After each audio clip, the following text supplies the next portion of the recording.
राधे राधे साथियों, मैं इलेक्ट्रोमोपैथ doctor RB. Goswami दोनों ग्रुप के सभी सामान्य चिकित्सकों का और यूट्यूब पर सभी फॉलोअर्स का हार्दिक अभिनंदन करता हूं। साथियों, जैसा कि आपको विदित है कि हमारी जो बुक्स थी न्यू एज बुक वो आ चुकी है और आकर के भी लगभग जा चुकी है। इसमें लगभग जो है अभी 160 साथियों की जो है बुक हम भेज चुके हैं बाय कोरियर और बाय पोस्ट, और अभी लगभग 60-70 जो हमारे साथी अभी बचे हुए हैं, उन साथियों को इस वीडियो के माध्यम से ये सूचना दी जाती है कि वो अपना जो बैलेंस है वो जमा करवा करके जो अपनी बुक प्राप्त कर ले। क्योंकि साथियों देखिए, इसके अंदर जो है नए साथी बहुत आ रहे हैं और फिर कभी ऐसा ना हो कि हम उनको दे दें और फिर आपके लिए बुक ही ना बचे। तो साथियों, इसलिए अपना जो है अमाउंट जो बैलेंस है उसको जमा करा करके अपनी बुक प्राप्त कर लें। तो आज साथियों हम प्रैक्टिस ऑफ मेडिसिन के अंतर्गत पिछले कुछ महीनों से जो है विभिन्न डिजीज पर चर्चा कर रहे हैं। लास्ट वीडियो में हमने जो है रैप्चर्ड ईयर ड्रम का जो है उस पर जो है हमने चर्चा की थी। आज साथियों कुछ हमारे साथियों ने ईयर डिजीज से रिलेटेड ही, यानी कि कुछ एक रोग पर चर्चा करने के लिए बोला था कि सर इसके अंदर जो है टिनिटस, जो इसमें कान में सीटी बजना, घंटियाँ बजना, इस प्रकार के रोग में भी जो है काफ़ी रोग इसके मिलते हैं और सर्दियों में ये प्रॉब्लम थोड़ी ज़्यादा बढ़ जाती है। तो इस पर भी तो थोड़ी चर्चा हो जाए तो अच्छा हो। तो साथियों, आज उन्हीं सभी अपने सामान्य चिकित्सकों की जो है उनका मान रखते हुए और उनकी बात को ध्यान में रखते हुए आज हम चर्चा करेंगे टिनिटस, यानी कि कान में सीटी बजना, रिंगिंग होना। तो साथियों देखिए, इस रोग में जो क्या है कि कान में सीटी बजने लगती है, जैसी मतलब जो है वो आवाज़ें आने लगती हैं। तो ये आवाज़ किसी भारी शोर ना भी हो तब भी जो है कान में अपने आप ही कान बजने लगते हैं। तो साथियों, ये कोई बीमारी तो नहीं है, बल्कि किसी दूसरे रोग की ओर संकेत करती है। ये जो प्रॉब्लम है एक कान में भी हो सकती है और दूसरे कान में, दोनों कानों में भी हो सकती है। यह समस्या जो है काफ़ी हद तक सुनने की अक्षमता को प्रभावित करती है। तो साथियों, इसके कारण क्या हैं? इसके कारण हम जान लेते हैं, क्योंकि जब तक हमें कारणों का पता नहीं होगा तो हम चिकित्सा क्या करेंगे। तो कारणों में साथियों, जो लोग ज़्यादा तेज़ आवाज़ के संपर्क में रहते हैं उनके कानों में ये प्रॉब्लम हो सकती है।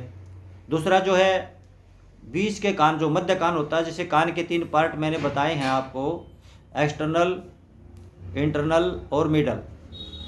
तो मिडल कान के अंदर कोई किसी प्रकार का संक्रमण हो जाए, जैसे कोई कान से मवाद आने लग जाए या कान में जो है असामान्य तौर से हड्डियां बढ़ने लग जाए, सर्दी जुकाम में जो है नाक बंद हो जाए, तो उसके कारण भी जो है ये प्रॉब्लम हो जाती है। सिर में चोट लग जाए, वहाँ भी जो है प्रॉब्लम हो जाती है। कान के पर्दे में छेद, जैसे पिछले विगत वीडियो में हमने रैप्चर्ड ईयर ड्रम के बारे में बताया था, तो कान में छेद हो जाए तब भी जो है इस प्रकार की आवाज़ें आने लगती हैं। कान पर अतिरिक्त दबाव पड़ जाए तब भी ये प्रॉब्लम जो है हो जाती है। शरीर में खून की, हीमोग्लोबिन की कमी हो जाए, एनीमिया हो जाए, या फिर उच्च रक्तचाप है, या कान में गांठ किसी प्रकार की कोई बन जाती है, शुगर, थायराइड, कान में धूल मिट्टी या किसी प्रकार की कोई भारी वस्तु अगर चली जाती है, तो इस प्रकार की जो है ये समस्या उसको हो जाती है। ये कारण होते हैं जिसके कारण ये समस्या जो है रिंगिंग की समस्या, कान में सीटी बजने जैसी, कान में आवाज़ें आने जैसी जो ये समस्या इन कारणों के कारण होती है।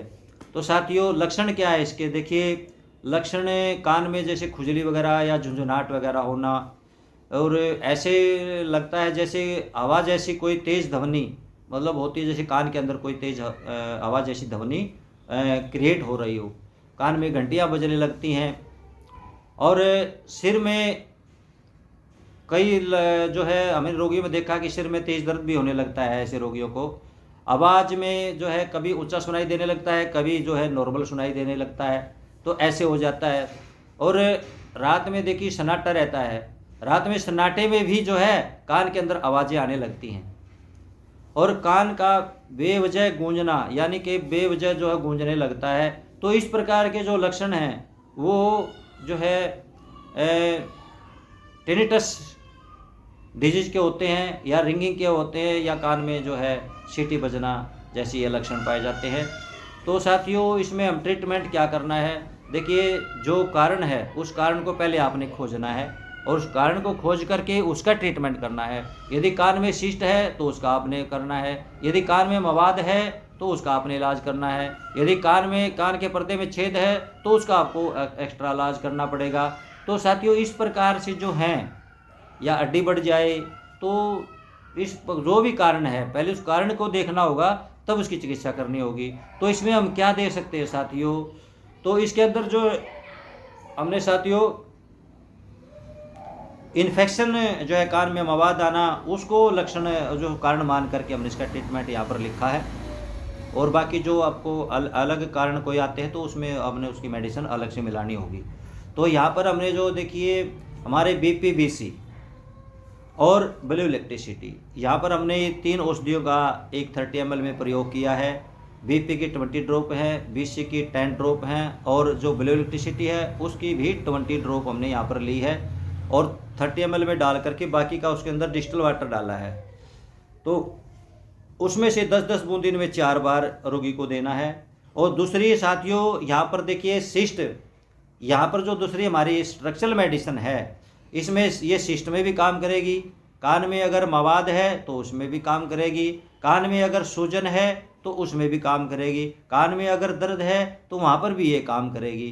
तो और या हड्डी वगैरह जैसे बढ़ जाती है उसमें भी ये काम करेगी।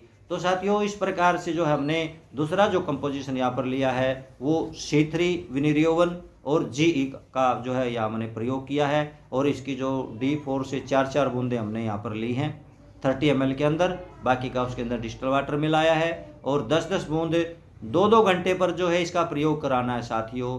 क्योंकि लाइट डोज है, माइक्रो डोज है, तो माइक्रो डोज है तो बार बार उसको देना होगा, जो है दिन में 2-2 घंटे पर रिपीट करना होगा। तो इस प्रकार साथियों कुछ दिन दवा देने के बाद में जो है ये समस्या धीरे धीरे समाप्त हो जाती है। तो उम्मीद करता हूँ कि साथियों आज का हमारा जो ये वीडियो लेक्चर है आपको पसंद आएगा। और साथियों क्या है कि आज ही मैंने सुबह सुबह जो है एक पेशेंट को हमने दवाई दी थी, तो उसकी 6 mm की रीनल स्टोन थी, वो जो है निकल गई 1 हफ्ते के अंदर। तो ये हम जब शेयर करते हैं इस तरह की तो बड़ा ताजुब होता है कि पूछता है आपने क्या ट्रीटमेंट दिया। बड़े दुख की बात है साथियों, ये आपके सामने वीडियो लेक्चर मैं पहले दे चुका हूँ, रीनल स्टोन का जो है मैंने आपको दिया, उसके बाद भी पूछते हैं कि आपने क्या ट्रीटमेंट दिया, ट्रीटमेंट शेयर करो। आप क्या साथियों यही काम रह गया? आप खुद स्वयं जो है आप जो है वीडियो लेक्चर नहीं सुन सकते। अभी अभी मैंने जो है इस कुछ दिन पहले ही रीनल स्टोन के ऊपर जो है वीडियो लेक्चर हमने किया था, और वही ट्रीटमेंट हमने उस पेशेंट को दिया और 1 हफ्ते में उसकी बाहर आ गई। तो सर क्या आप वो वीडियो लेक्चर किस लिए था? वो क्या कोई थैले में रख करके टांगने के लिए दिया रखा था आपको? वो आपको इसीलिए तो दिया था आपको नॉलेज हो जाए कि रीनल स्टोन कैसे निकलती है। लेकिन आप उसके ओर ध्यान न दे करके है ना, सिर्फ वो चमत्कार की ओर देखते हो कि ये पथरी निकल गई, इसने क्या ट्रीटमेंट दिया होगा, अलग से कोई दिया होगा। लेकिन दोस्तों ऐसा नहीं है, ट्रीटमेंट वही है जो हम आपको बता रहे हैं, उन्हीं से ही है। और अभी तो आगे आपको और भी चमत्कार दिखाएंगे इनके। ऐसे ऐसे हमारे पास अभी जो केस स्टडी में हैं, जो अभी ट्रीटमेंट के अंदर जो है इनका उपचार चल रहा है। और जैसे हमें उसमें सफलता मिलती है, उसके अंदर अभी तो काफ़ी उसमें सक्सेस हमें मिली हुई है, सिम्टम्स ही बता देते हैं पेशेंट के। लेकिन क्या है साथियों, जब तक मुझे पूरा कॉन्फिडेंस उस पर नहीं हो जाएगा तो मैं आपको नहीं बताऊंगा वो चीज़ें, लेकिन समय आएगा तो मैं आपको ज़रूर बताऊंगा। मेरे साथ आप बने रहिए। तो साथियों, इसी के साथ ही राधे राधे साथियों।